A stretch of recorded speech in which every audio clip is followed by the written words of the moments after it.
दोस्तों, क्या आपने कभी सोचा है कि किसी देश की अर्थव्यवस्था सिर्फ बड़ी बड़ी कंपनियों से नहीं चलती, बल्कि उन करोड़ों छोटे और मझोले कारोबारियों से चलती है जो हर सुबह उम्मीद के साथ अपनी दुकान, अपनी फैक्ट्री या अपना ऑफिस खोलते हैं।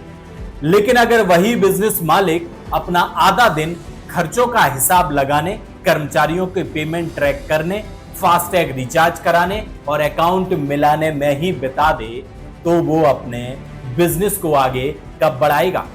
इतिहास गवाह है कि हर बड़ी क्रांति की शुरुआत एक सवाल से होती है, क्या इसका कोई बेहतर तरीका नहीं हो सकता। यही सवाल उत्तर प्रदेश के एक साधारण परिवार से निकले एक युवा के मन में भी उठा था, और उस युवा का नाम है अभिषेक सक्सेना। उत्तर प्रदेश, जहां अक्सर एक सरकारी या अच्छी प्राइवेट नौकरी को ही सफलता की अंतिम मंजिल माना जाता है, लेकिन अभिषेक सक्सेना का सपना सिर्फ नौकरी करना नहीं था। उन्हें हमेशा लगता था कि हर सिस्टम को और बेहतर बनाया जा सकता है। यही सोच उनकी सबसे बड़ी ताकत बनी। इंजीनियरिंग पूरी करने के बाद साल 2006 में उन्होंने सैमसंग R&D इंस्टीट्यूट इंडिया में लीड इंजीनियर के रूप में अपने करियर की शुरुआत की। सैमसंग एक ऐसी कंपनी जहां एक्सीलेंस कोई विकल्प नहीं बल्कि संस्कृति होती है। वहां अभिषेक ने सिर्फ कोड नहीं लिखा, उन्होंने सीखा कि महान कंपनियां केवल बेहतरीन तकनीकी से नहीं बल्कि अनुशासित एग्जीक्यूशन, मजबूत प्रोसेस और लगातार इनोवेशन से बनती हैं। 3 साल के दौरान उन्होंने महसूस किया कि एक शानदार आइडिया तभी सफल होता है जब उसका एग्जीक्यूशन शानदार हो। यही सीख आगे चलकर उनकी सबसे बड़ी पूंजी बन गई। सैमसंग के बाद उन्होंने IEI इंटीग्रेशन कॉरपोरेशन में प्रोडक्ट डेवलपमेंट मैनेजर की भूमिका निभाई। यहां उन्होंने PDA डिवाइसेस और प्रोडक्ट आर्किटेक्चर पर काम किया। हर नया प्रोडक्ट उन्हें एक नई सीख दे रहा था। ध्यान से सुनिएगा, हर नया प्रोडक्ट उन्हें एक नई सीख दे रहा था। धीरे धीरे उनकी सोच और स्पष्ट होती जा रही थी।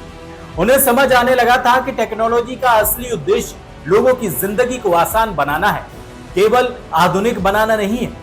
फिर आया साल 2010, जब उन्होंने अपने जीवन का सबसे बड़ा फैसला लिया। भारत में एक सुरक्षित और सम्मानजनक करियर होने के बावजूद उन्होंने ताइवान जाने का फैसला किया और STC ज्वाइन कर ली। बहुत से लोग ऐसे समय में रिस्क लेने से डर जाते हैं, लेकिन अभिषेक जानते थे कि अगर उन्हें एक दिन भारत के लिए कुछ बड़ा बनाना है तो पहले उन्हें दुनिया को समझना होगा। STC में उन्होंने अलग अलग देशों की टीमों के साथ काम किया। उन्होंने ग्लोबल प्रोडक्ट्स पर काम किया, जिनमें STC सेंस टीवी जैसे प्रोजेक्ट भी शामिल थे। लगभग 5 वर्षों तक ताइवान में रहकर उन्होंने सिर्फ तकनीकी अनुभव नहीं कमाया, उन्होंने ग्लोबल माइंडसेट विकसित किया। उन्होंने देखा कि दुनिया की सबसे सफल कंपनियां ग्राहक की समस्या को कितनी गहराई से समझती हैं। यहीं से उनके भीतर एक नया सपना जन्म लेने लगा। साल 2015 अभिषेक भारत लौटे। अब उनके पास सैमसंग का अनुशासन था, STC का वैश्विक अनुभव था और उत्तर प्रदेश की जमीन से मिली व्यवहारिक समझ भी थी। उन्होंने ताइसिस इंडिया के मैनेजिंग डायरेक्टर के रूप में काम संभाला, लेकिन इस बार उनकी नजर सिर्फ अपनी कंपनी तक सीमित नहीं थी। जहां भी जाते उन्हें भारत के बिजनेस की एक जैसी परेशानियां दिखाई देती।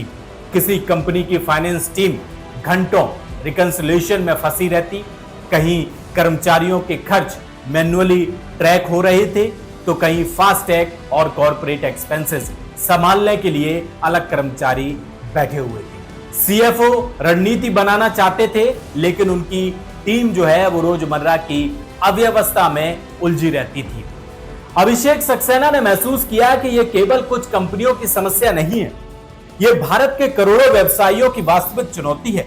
और अगर इन समस्याओं का समाधान मिल जाए तो भारत के लाखों व्यवसाय पहले से कहीं तेजी से आगे बढ़ सकते हैं। और यहीं से जन्म हुआ एक मिशन का। साल 2019 में उन्होंने ईरूट टेक्नोलॉजीज प्राइवेट लिमिटेड की स्थापना की और इसी कंपनी से जन्म हुआ ओमनी कार्ड का, भारत का पहला AI powered business fintech operating system. लेकिन ओमनी कार्ड किसी एयर कंडीशन मीटिंग रूम में बैठकर नहीं बनाया गया। अभिषेक महीनों तक CFOs से मिले, फाइनेंस टीम्स के साथ बैठे, बिजनेस ओनर्स की परेशानियां सुनी, उन्होंने पहले समस्या को समझा, फिर समाधान बनाया। इसलिए ओमनी कार्ड का हर फीचर किसी अनुमान का परिणाम नहीं बल्कि वास्तविक अनुभव का समाधान है। धीरे धीरे देश की बड़ी कंपनियां ओमनी कार्ड पर भरोसा करने लगी। आज प्यूमा इंडिया, पॉलिसी बाजार, कार देखो, हल्दीराम जैसे कई बड़े संस्थान ओमनी कार्ड का उपयोग कर रहे हैं, वो भी सफलतापूर्वक। यह सिर्फ ग्राहक नहीं है, यह उस भरोसे का प्रमाण है जो किसी भी स्टार्टअप की सबसे बड़ी उपलब्धि होती है। इसके बाद निवेशकों ने भी इस विजन पर भरोसा जताया। कंपनी ने 6.64 यानी कि $6.64 मिलियन की फंडिंग जुटाई। इसके साथ ही कंपनी को आरबीआई का पीपीआई लाइसेंस भी प्राप्त हुआ। किसी भी भारतीय फिनटेक स्टार्टअप के लिए यह केवल एक लाइसेंस नहीं है बल्कि विश्वास की आधिकारिक मोहर होती है। लेकिन अभिषेक सक्सेना के लिए सफलता की मंजिल नहीं थी, उनके लिए यह केवल शुरुआत थी, क्योंकि उनका लक्ष्य सिर्फ एक सफल स्टार्टअप बनाना नहीं बल्कि भारत के करोड़ों व्यवसायों को अधिक स्मार्ट, अधिक तेज और अधिक सक्षम बनाना है। दोस्तों, जिंदगी में दो तरह के लोग होते हैं, एक जो समस्याओं की शिकायत करते हैं और दूसरे जो उन्हीं समस्याओं का समाधान बन जाते हैं। अभिषेक सक्सेना ने दूसरा रास्ता चुना। उन्होंने हमें सिखाया कि सफलता केवल बड़ी डिग्री, बड़ी सैलरी या बड़े पद से नहीं मिलती है। सफलता तब मिलती है जब आप किसी ऐसी समस्या का हल करते हैं जो लाखों लोगों की जिंदगी बदल दे। याद रखिए, अगर आपका सपना सिर्फ अपनी जिंदगी बदलने का है तो आपकी सफलता सीमित रह जाएगी।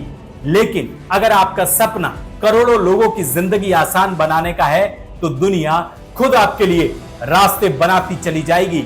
और यही अभिषेक सक्सेना की कहानी है, एक साधारण शहर से निकले उस इंसान की जिसने नौकरी नहीं, एक मिशन चुना। और वही मिशन आज भारत के बिजनेस का भविष्य बदलने की दिशा में जो है वो काम कर रहा है। तो दोस्तों, अगर अभिषेक सक्सेना यानी कि ओमनी कार्ड की कहानियां आपको भी पसंद आई है तो कमेंट कर हमें जरूर बताइए और लाइक और शेयर करना बिल्कुल मत भूलिएगा, क्योंकि ऐसी ही कहानियां हम आपके लिए लाते रहते हैं। बहुत बहुत धन्यवाद।